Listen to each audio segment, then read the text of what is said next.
देवी भागवत। देवी भागवत सुनने वाले सभी भक्तजनों को पूर्ण चंद्र पांडे का सादर प्रणाम। भक्तजनों, संसार के सभी मनुष्य महामाया के प्रभाव से मोहित हैं। चाहे कोई घर में हो, चाहे वन में, कोई राज सिंहासन पर बैठा हो या भीख मांग रहा हो, कोई दुखी कर रहा है तो कोई दुखी हो रहा है। देवी भागवत के सारे प्रसंग इसी महामाया की शक्ति से जुड़े हुए हैं। प्राचीन समय की बात है। सुरथ नाम के एक राजा थे, बड़े उदार, प्रजापालक, सत्यवादी, कर्मनिष्ठ, सब गुण उनमें विद्यमान थे। अपने घर परिवार और मंत्रियों एवं अपनी प्रजा से वह बहुत प्रेम करते थे। एक बार मलेच्छों ने अनायास ही उनसे शत्रुता कर ली। मलेच्छ हाथी, घोड़े और सैनिकों को लेकर आए, युद्ध किया। राजा सुरथ को हराकर उनका सब कुछ छीन लिया। जो राजा के मंत्री तथा सैनिक थे, उनको भी उन्होंने अपने बस में कर लिया। कुछ लोभ लालच दिया, कुछ को डराया धमकाया। जो राजा के सच्चे सेवक थे, अब वो भी शत्रु पक्ष के समर्थक हो गए। राजा सुरथ सोचने लगे, अब मुझे क्या करना चाहिए? मैं तो हार गया। लोभ के वशीभूत होकर मेरे मंत्री तथा सेवक, ये सब लोग अब शत्रु पक्ष में चले गए हैं। अब तो ये मेरी मदद नहीं करेंगे। हो सकता है मुझे ही पकड़कर शत्रुओं को सौंप दें। राजा सुरथ सोच सोच करके अत्यंत दुखी हो गए। अब क्या करें? घोड़े पर बैठे चल पड़े, अकेले ही नगर से निकल गए। बहुत दूर बीहड़ वन में चले गए। वन में सुमेधा नामक ऋषि का एक पवित्र आश्रम था।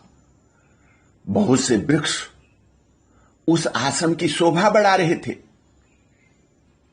वहां पर सभी पशु पक्षी बैर शून्य होकर बड़े आनंद से विचरते थे। अध्ययनशील विद्यार्थियों के स्वर गूंज रहे थे। सुंदर फूल और फल वाले अनेक वृक्षों से वह स्थान भरा पूरा था। मुनि जी शांत होकर विद्यार्थियों को वेद पढ़ा रहे थे। क्रोध, लोभ, मोह, छल कपट उनमें बिल्कुल नहीं थे। आत्मज्ञानी मुनि आत्मज्ञान का चिंतन करते रहते थे। उन्हें देखकर राजा के मन में उनके प्रति अपार श्रद्धा उत्पन्न हो गई। वे दंड की भांति भूमि पर पड़ गए, मुनि को प्रणाम करने लगे। उनकी आंखों में उस समय आंसू भर आए, डबडबाने लगी आंखें। मुनि ने राजा सुरथ का विधिवत स्वागत किया। पूछा, आप कौन हैं? कहां से पधारे हैं और क्यों इतने चिंतित हैं? बतलाइए। आपका कोई असाध्य भी मनोरथ होगा तो मैं उसे पूर्ण करने का प्रयत्न करूंगा। राजा ने सभी बातें बता दी। मुनिवर बोले, आप निर्भीक होकर के यहां विराजें। यहां आपके शत्रु नहीं आ पहुंच सकेंगे। यहां पर हिंसा करना निषिद्ध है।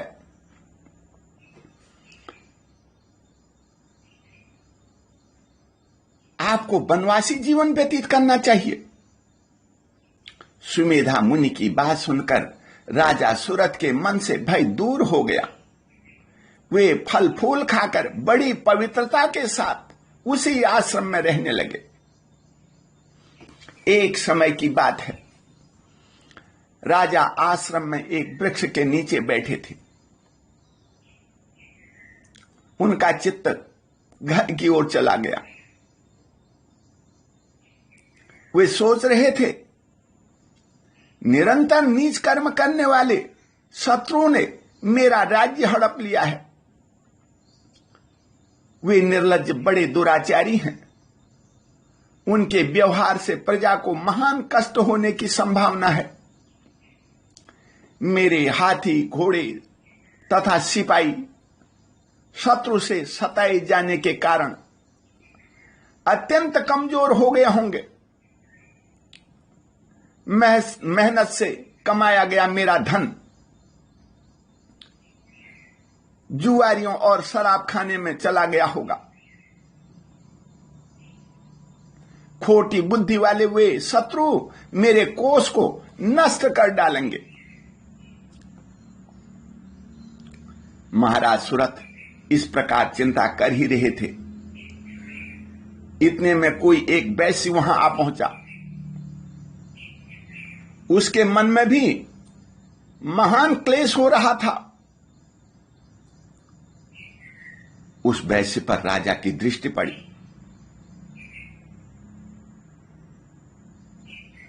उसे इशारे इशारे में ही पास बुला लिया। आओ बैठो। वैश्य उनके पास बैठ गया। तब राजा सुरथ उनसे पूछने लगे, तुम कौन हो और वन में कहां से अकेले आ गए? तुम्हारे मन में क्यों इतनी चिंता छाई हुई है? सच सच बताओ। राजा की बात सुनकर वैश्य ने कहा, मेरा जन्म वैश्य जाति में हुआ है। मेरा नाम समाधि है। मेरे पास बहुत धन था। धर्म में मेरी बड़ी आस्था है। मैं झूठ भी नहीं बोलता, किसी से ईर्ष्या नहीं करता। फिर भी मेरे पुत्र और स्त्री धन के बहुत लोभी हैं। उन दुष्टों ने मुझे घर से निकाल दिया है। अपने सगे संबंधियों के त्यागे जाने के कारण मुझे बहुत दुख हुआ है। मैं उन्हें जीते जी कभी नहीं छोड़ना चाहता था, परंतु क्या करो, लाचार होकर प्रचुर संपत्ति को छोड़कर, अपने घर परिवार इष्ट मित्रों को छोड़कर वन में चला आया। हे प्रियवर, आप कौन हैं? देखने में बड़े भाग्यशाली प्रतीत होते हैं। अपने बारे में बताने की कृपा करें। राजा ने एक एक कर सभी बातें वैश्य को बता दी। दोनों में मित्रता हो गई। दोनों अपना सुख दुख बतला करके साथ साथ सुखपूर्वक आश्रम में समय व्यतीत करने लगे। एक दिन वैश्य राजा से बोला, मेरा परिवार अब असहाय हो गया है। मेरे बिना वे बहुत दुखी होंगे।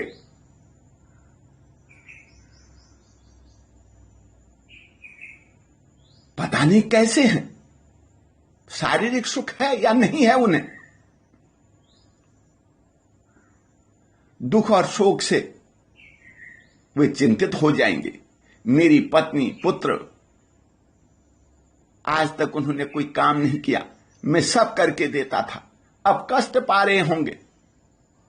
मुझे यही चिंता सता रही है। मैं अपने परिवार वालों से कब मिलूंगा? सोच सोच करके परेशान हो रहा हूं। राजा सुरथ ने कहा, जिन दुराचारी स्त्री और पुत्र ने तुम्हें घर से निकाल दिया है, उन्हें देखकर अब तुम्हें कौन सा सुख मिलेगा? दुख देने वाले सुहृद की अपेक्षा शत्रु को उत्तम माना जाता है। अतः तुम मन को स्थिर करके मेरे साथ आनंद करो। राजा ने वैश्य से यह बात कह तो दी, लेकिन दोनों चिंतित हैं। आश्रम में रहकर, कंद मूल फल खाकर, तपस्वी के वेश में रहकर भी किसी के मन में शांति नहीं है। तब राजा ने कहा, ये मुनि जी बड़े शांत स्वरूप हैं। अब हम दोनों व्यक्ति इन्हीं से इस शोक का, दुख का नाश करने वाला उपाय पूछें। इस प्रकार विचार करके राजा सुरथ और समाधि वैश्य दोनों नम्रतापूर्वक शोक का कारण पूछने के लिए सुमेधा मुनि के पास चले गए। जाकर मस्तक झुकाया और शांतिपूर्वक बैठ करके अपनी चिंता का कारण उनके सामने रख दिया। राजा अपने राज्य की चिंता में है, वैसे अपने घर के मोह से चिंतित है।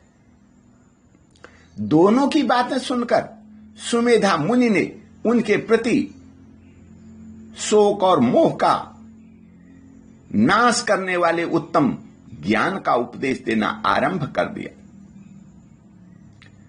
ऋषि बोले, हे राजन सुनो, मैं बंधन और मोक्ष का कारण बताता हूं। संसार के सभी प्राणियों को मोह में डालने वाली महामाया है। यह बात प्रसिद्ध है। समस्त देवता, मनुष्य, गंधर्व, नाग, राक्षस, वृक्ष, लता, पशु, पक्षी, ये सब के सब महामाया के अधीन हैं। उसी महामाया के प्रभाव से प्राणी मोह में जकड़ा रहता है। बड़े बड़े ज्ञानियों के चित्त को भी यह माया सदा मोहित किए रहती है। यह भगवती महामाया अनादि है, अतः कभी भी इसकी उत्पत्ति नहीं होती। शक्तिमयी देवी सर्वात्मा रूप से संपूर्ण प्राणियों के भीतर विराजमान रहती है। यदि अंतःकरण से यह अपना आसन हटा ले तो प्राणी मुर्दे के समान प्रतीत होने लगता है,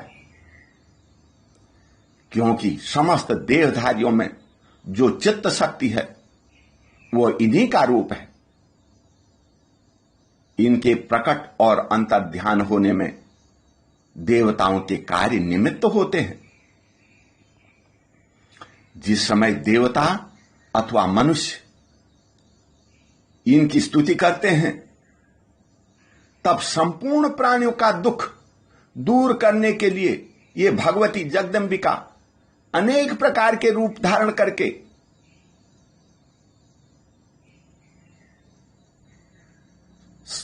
कार्य संपादन करने के लिए स्वेच्छापूर्वक प्रकट हो जाती है।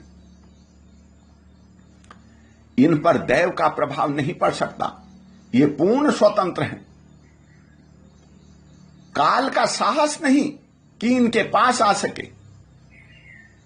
इन्हीं की कृपा से ब्रह्मा, विष्णु और शंकर को शक्तियां मिली हैं, जिन्हें सावित्री, लक्ष्मी और गिरिजा कहा जाता है। सृष्टि, स्थिति और विनाश करने वाली भगवती जगदंबिका है। सब इन्हीं के अधीन है। सुमेधा ऋषि ने राजा सुरथ और समाधि नामक वैश्य दोनों को मां भगवती का यह महात्म्य सुनाया। मां भगवती के चरित्र का था पाना असंभव है। जो इस चरित्र को सुनता है या पढ़ता है, मां भगवती की कृपा उसके ऊपर बनी रहती है। बोल भगवती मैया की जय।